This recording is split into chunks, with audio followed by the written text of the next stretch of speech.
Eto na nga mga chong, marami tayong basketball updates. Barangay Ginebra versus TNT Tropang Giga game prediction. Paano nga ba mananalo ang Barangay Ginebra after that heartbreaking loss kontra Magnolia?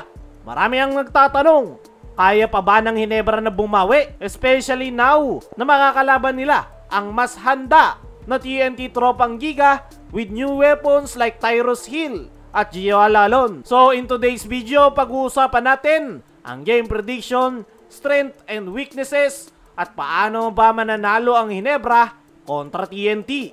Unahin natin ang sitwasyon ng Ginebra. Galing sila sa talo kontra Magnolia, isang game na talagang nag-expose sa kanilang weakness, particularly sa front court position.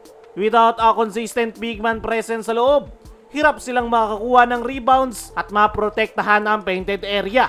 Maraming fans na rin ang nagsasabi, Coach Tim Cone needs help inside. Pero hanggang sa ngayon, kahit may mga trade rumors, especially sa pagka-involved ni Maverick Missy, wala pa ring final movement. So meaning, papasok sila laban kontra TNT na halos same lineup pa rin. At yun nga, ang magiging challenge sa kanila. On the other side of the court, ibang usapan naman ng TNT.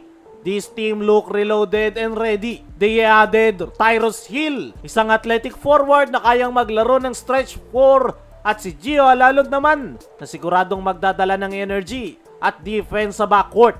Ang maganda pa dito, may chemistry na agad si Alalon sa kanyang bagong koponan. So expect TNT to push the pace and attack Ginebra sa transition game. At tandaan natin, TNT is a team that loves to space the floor. Meaning, kung hindi makadepensa na maayos ang Ginebra sa perimeter, delikado sila. And once na bumukas ang depensa, that's when TNT punish you inside the paint. Ngayon, pag-usapan natin ang mga key matchup na dapat nating abangan. Una ay si Scottie Thompson versus Gio Alalon. Dalawang energy guys, both can rebound, defend, and push the tempo. Pero dito kailangan mag-step up ni Scottie, hindi lang sa hustle plays, kundi maging vocal leader on both ends of the floor. Japet Aguilar versus Brandon Ganuelas Roser. Ito yung magiging battle sa loob. Kung hindi makontrol ni Japet ang painted area, malamang ay ma-outmuscle siya ni Brandon Ganuelas Roser at ng mga help defender ng TNT. At ito na nga yung crucial part. Paano mananalo ang Barangay Ginebra? Una sa kanilang listahan ay control the tempo. TNT loves to run, kaya kailangang pabagalin ng Barangay Ginebra ang laro. More on half-court sets, more ball movement, at once na makontrol ng Barangay Ginebra ang tempo ng laro, ay malaki yung chance na masisira ang game plan ng TNT. Pangalawa sa kanilang listahan, dominate the boards. Even if mahina ang kanilang front court, kailangang collective effort. Guards must help rebound. Si Scottie Thompson ang isa sa pinakakailangan ngayon ni Coach Tim sa kanyang kupunan. Even Sonny Steele ay makakatulong dyan. Sunod sa listahan ng Ginebra ay bench contribution. Hindi po pwedeng starters lang ang aasahan. Ginebra needs that spark plug from guys like Jeremiah Gray at iba pa. At syempre, Ginebra NSD.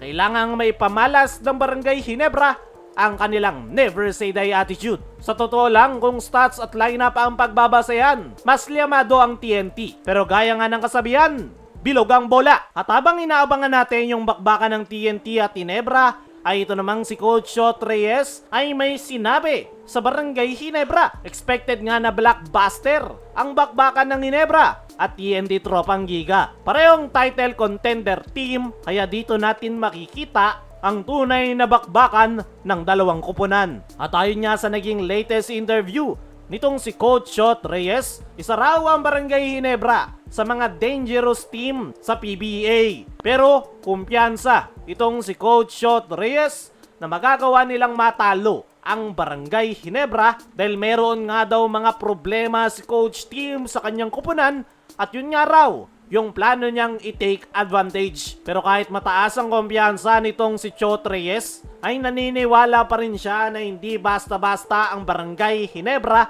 kaya ibibigay daw nila ang lahat ng kanilang makakaya para lang matalo ang Ginebra. Para kay Chot Reyes, ay ang magiging laban nila kontra Ginebra ay isang test para makita kung hanggang saan aabot ang kanyang koponan. Kaya naman excited na si Chot Reyes sa kanilang magiging bakbakan kontra Ginebra. Kaya mga chong, ano masasabi nyo sa sinabi ni Chot Reyes sa koponan ni Coach Team?